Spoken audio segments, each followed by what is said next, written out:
Greetings, class, SGLs. My name is Sergeant Hampton, and today we'll be going over leader attributes. The level of this class today will be unclassified, so let's get started. So for the agenda today, we're just going to go over what leader attributes means, the three key attributes, and examples of those, and then I'm just going to give you a little summary of what was supposed to be learned today. I have references, and then if you have any questions, then we're going to go through them at the end. So what are leader attributes? Leader attributes are internal characteristics that are installed in a leader. According to ADP 6-22, these affects how an individual behaves, thinks, and learns within certain conditions. So over here you'll have what it takes to be a good leader and what it takes to be a great leader. So the three key attributes that affects the way a leader will perform with the intent to have a great impact. Character will be the first key attribute, which is the moral and ethical qualities of the leader. Your presence will be your appearance or the way you carry yourself. It's characteristics open to display by the leader and open to be viewing by others. So the way people perceive you and the way that you address yourself is how your perception will be given off to others. So your intellect will be your knowledge. The mental and social abilities the leader applies while leading. The first key attribute is character. So the character within a leader shows selflessness. Having integrity is a key part of a leader's character. Having character means that if you have the mental and moral qualities within yourself. So according to ADP 6-22 Army Leadership, it states it means doing the right thing legally and morally. As a leader, that is 24/7, no matter where you are. So for example, you and your two soldiers were told to clean your company's main hallway. No one is at the company but you and your soldiers. So the right thing to do is to sweep the hallway, even if there's no one there, to make sure that you have completed the task. Your soldiers are always watching you. So even when you feel a certain way about a task that is given to you, complete the task is what leaders do, regardless of how they feel. It shows the soldiers that the leader is willing to follow instructions no matter what the task is. So if a higher ranking that you may not feel too fond of or you have personal feelings with tells you to complete a small little task, whether it's cleaning up, whether it's sweeping or mopping, as a leader, you show your soldiers that regardless of how you feel, your personal feelings are put aside because that was a direct order from someone who's a higher ranking than you, and that's respect. So you always, with your character, pay attention to your surroundings as a leader, because there's always someone watching you. Whether there's a soldier who's not yours or a soldier who is, they will see how you react to other higher rankings or other power to see if they could do or get away with the same thing. So as a leader, you should always know that your character is always evaluated by others. You should always know that your presence is also evaluated, and so is your knowledge. So the next one is presence. It is important that you present yourself accordingly and professionally.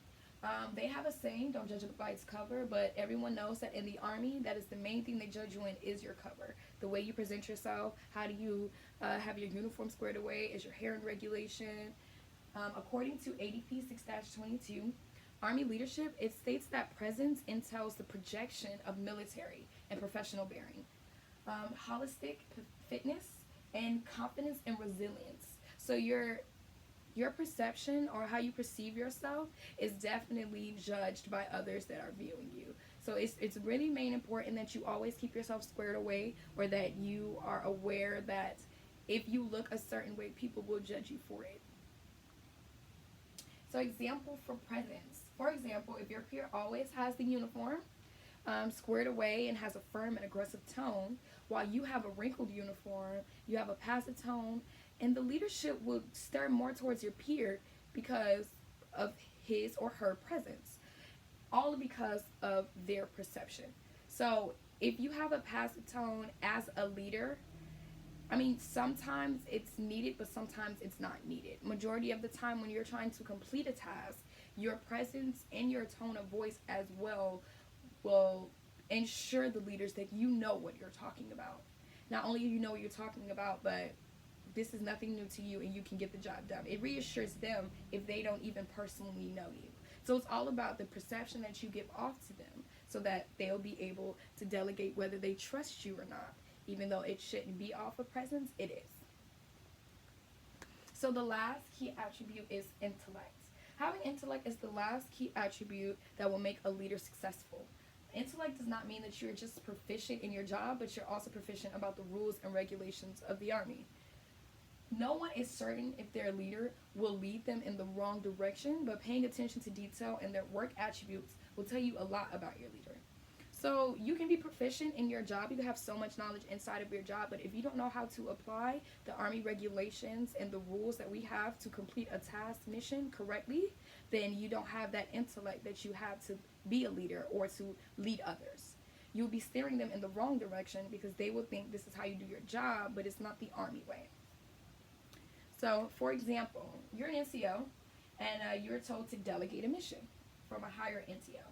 Having knowledge on their correct procedures and process to complete the mission is the only way you will be successful at completing that mission. Your NCO fails to mention a key point in the process that affects the entire mission. So once you confront the NCO, he then explains to you he wasn't aware of that key process because he didn't read about it. So because the higher ranking NCO who delegated a mission to you and wanted you to complete a task gave you the procedures and the process, he failed to learn more about it, and it steered you in the wrong direction to fail that mission. So that looks bad on you, it looks bad on the commander and the first sergeant, because it then shows that the presence, which is the perception that that company does not know what they're doing. And that's simply not the case. It could just be a little bit of miscommunication, but because of that NCO not having the correct intel and not learning more about the mission so that soldier can be set up for success, it set that soldier up for failure.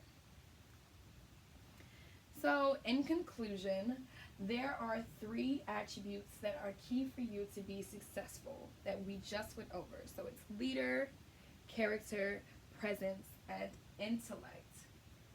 As leaders, upholding the standards and regulations for our soldiers is a requirement. These attributes aren't just the key to be a successful leader, it is the key to be a successful person in life.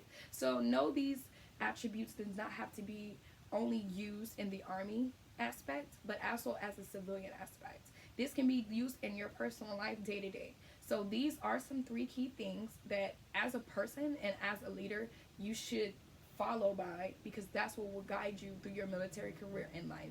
Having the intellect and the knowledge to know everything you need to know if your soldiers need to ask you any questions. Having the presence so that it shows everyone else that you care about how you look and how you present yourself and how you present information because you want to get the job done. And your character, your moral beliefs, your values, and whatever anything else that you actually go through, you actually care about how you present yourself or what you're saying and how you talk. So here are some references that we went over today. Most of it was an ADP 6-22 where you can find its Army leadership. So now, do anyone have any questions, concerns? No? Well, this concludes my brief.